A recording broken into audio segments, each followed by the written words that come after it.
Bonjour à tous, bienvenue sur ACI pour votre émission L'invité. Aujourd'hui, nous allons tenter d'en savoir plus sur le métier de make-up artiste ou en français maquilleuse professionnelle avec Joyce qui est à mes côtés. Bonjour Joyce, bienvenue. Bonjour.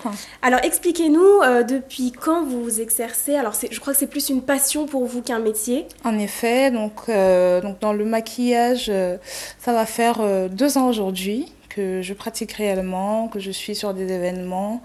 C'est une passion, c'est pas mon métier. Parce que vous êtes encore étudiante. Je suis encore étudiante, donc j'étudie les ressources humaines.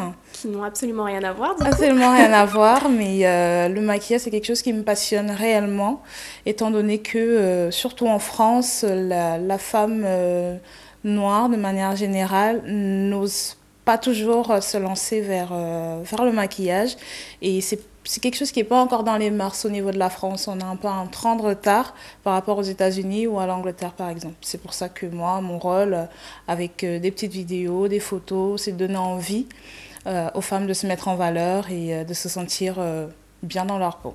Donc vraiment, ce qui vous passionne, c'est de vraiment sublimer une femme. Exactement, la transformation tout en restant naturelle. Donc un maquillage Mais est-ce que naturel et maquillage, c'est pas un petit peu contradictoire ?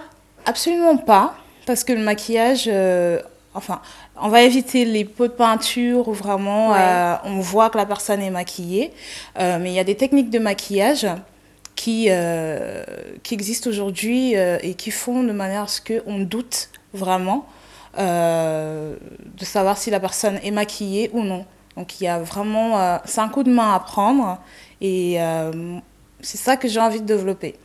On n'a pas besoin de voir le maquillage de loin, il y a un maquillage naturel et pourtant il y a des produits, il y a du fond de teint et autres, mais ça ne se voit pas. On doute vraiment, il faut se rapprocher de la personne pour voir et c'est inaperçu. Le maquillage peut être inaperçu et c'est ce que j'aime, transformer la femme et la sublimer tout en gardant son côté beauté naturelle. Alors est-ce que vous avez suivi une formation où vous avez vraiment appris tout toute seule ? J'ai pas fait de formation, j'ai pensé à le faire, mais finalement, avec le peu de connaissances que j'avais déjà, je m'inspire de grands maquilleurs. Par exemple, en France, on va avoir Mario Pagna. En France, aux États-Unis, on a Sam Fine, par exemple. Beaucoup de maquilleurs amateurs comme moi qui publient des vidéos sur YouTube qui sont très, très instructives. Et c'est comme ça que j'ai appris, à force de voir, de pratiquer, beaucoup de nuits blanches. À commencer sur vous, après sur les copines. Exactement, c'est comme ça que ça a commencé. Une vraie passion. Et est-ce qu'on peut dire que vous travaillez principalement le week-end, je crois ? Oui. Alors, avec des photographes, comment ça se passe ? Est-ce que vous êtes présente sur des défilés ? C'est plus du maquillage photo ? Alors, pour l'instant, j'ai plus presté en studio. Donc, photo, vidéo aussi récemment avec une campagne pub d'une marque anglaise d'habillement.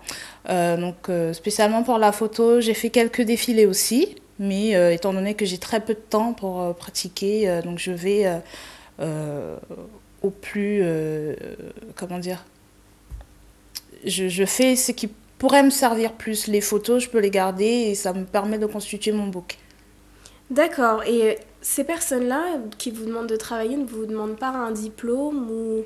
Absolument pas, parce qu'elles m'ont contactée via mon Facebook, où je publie des photos de mon travail. Et c'est vraiment du bouche à oreille. Le maquillage, il suffit pas. Et généralement, les meilleurs maquilleurs n'ont pas fait les meilleures écoles de maquillage.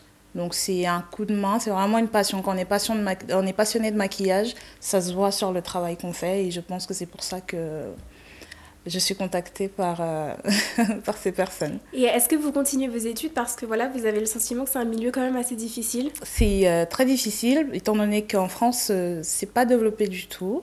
C'est du bouche à oreille, on travaille toujours avec les mêmes personnes. Je continue mes études justement parce que j'aimerais faire grandir ce nom-là, Nubi Makeup, j'aimerais le développer. Qui est votre pseudo, donc. Voilà, c'est mon pseudo, c'est mon nom de maquilleuse professionnelle. Donc, je continue mes études dans les ressources humaines J'ai fait des études en finance, donc je pense que plus tard, ça me servira. Mais il y a un moment où vous allez devoir choisir. Vous n'allez pas pouvoir Je combiner les deux. Je pense pas. Mes études, mon travail, c'est quelque chose à part. Donc, ça va être mon gagne-pain. Pour l'instant, le maquillage, je n'ai pas envie d'en faire mon gagne-pain.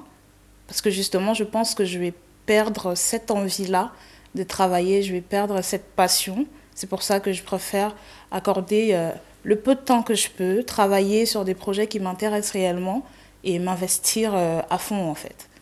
Mais comment on fait quand on est étudiante pour financer tous ces produits-là? Parce que moi, je sais qu'étant consommatrice, ça coûte très cher, c'est un vrai budget. Comment Alors, vous ça faites? coûte très cher. Ça va faire 2 ans que j'achète. Je compte pas. Je compte pas.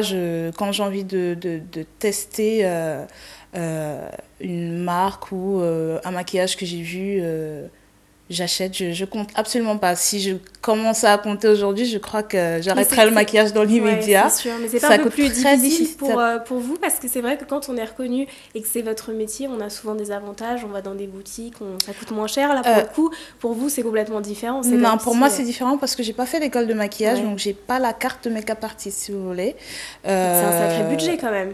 En effet, c'est un budget, mais pour l'instant, je commence à rentabiliser peu à peu avec des projets intéressants. Alors, c'est quoi, on peut dire, les aspects positifs et vraiment négatifs d'être aujourd'hui une make-up artiste? Alors, en France, être une make-up artiste, l'aspect négatif, ça va être le fait, pour moi, de ne pas avoir fait d'école de maquillage. En même temps, ça en a fait un aspect positif, parce que les gens sont intrigués par le fait que mon travail soit dans le détail et que je réussisse à faire tout ça sans avoir fait d'école de maquillage. C'est ça qui les emmène vers moi en fait. Et c'est vrai qu'être une make-up artiste aujourd'hui, la majorité termine dans des magasins de maquillage et moi, j'ai la fibre commerciale certes, mais je ne pourrais pas vendre du maquillage. C'est pas pareil. C'est pour ça que j'ai vraiment segmenté. J'ai voulu rester dans l'image, vraiment, le visage de la femme, la sublimer, et puis voilà. Ah, quelle différence il y a entre un maquillage pour peau blanche et peau métissée, par exemple? C'est les Alors, couleurs? ça va être au niveau de la pigmentation des produits. Donc, au niveau des peaux blanches, c'est une pigmentation, on va dire, basique. Mais au fur et à mesure que la peau va être foncée, le pigment va être plus accentué, donc on aura beaucoup plus d'orange, beaucoup plus de rouge.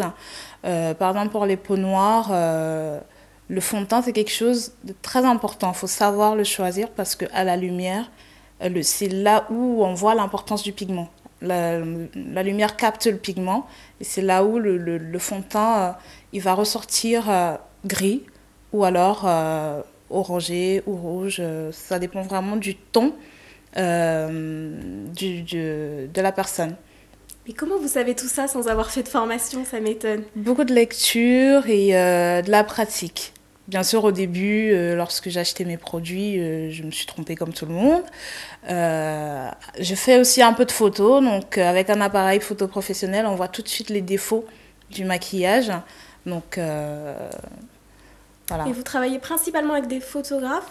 Principalement avec des photographes. On est un petit réseau de photographes ou d'amateurs qui voulons nous lancer et on essaie de s'entraider ainsi dans nos différents projets pour pouvoir grandir ensemble et faire des belles choses. Et quel est votre meilleur souvenir à l'heure actuelle? Alors, mon meilleur souvenir, ça va être en photo. Ouais, Alors, en photo, ça va être un shooting, mon premier shooting à moi que j'ai ouais. organisé. Donc, c'était avec des créateurs de vêtements, donc Lucie B, qui nous a prêté donc ses créations et une bande d'amis à moi. Donc, on a loué un studio, on a inventé un thème qui s'appelait Melting Spot. spot, Ouais. melting spot. Donc on s'est beaucoup amusé durant cette journée. C'était quelque chose de vraiment personnel que j'avais envie de faire. Et ça m'a permis d'être en même temps en backstage et dans l'organisation, étant donné que c'est moi qui ai vraiment tout organisé. Et je remercie d'ailleurs les personnes qui m'ont aidé à me lancer dans ce domaine-là. Alors pour terminer, où est-ce qu'on peut suivre ton travail? Alors j'ai un blog, donc newbiemakeup.blogspot.com. Donc, sur lequel je mets les différentes actualités sur mon maquillage. J'ai un book aussi, newbiemakeup.book.fr, ou alors ma page Facebook, Newbie Makeup, sur Facebook. Très bien, merci Joyce. Merci et qu'est-ce qu'on peut te souhaiter pour 2012? Que ça continue ainsi. La réussite. 2011 a été une très belle année, donc j'espère et je me donnerai les moyens de faire que 2012 soit meilleur. Très bien, merci à toi et puis tu seras la bienvenue si tu as envie de repasser. Merci bien. Et nous, on se retrouve très vite avec un nouvel invité. À bientôt.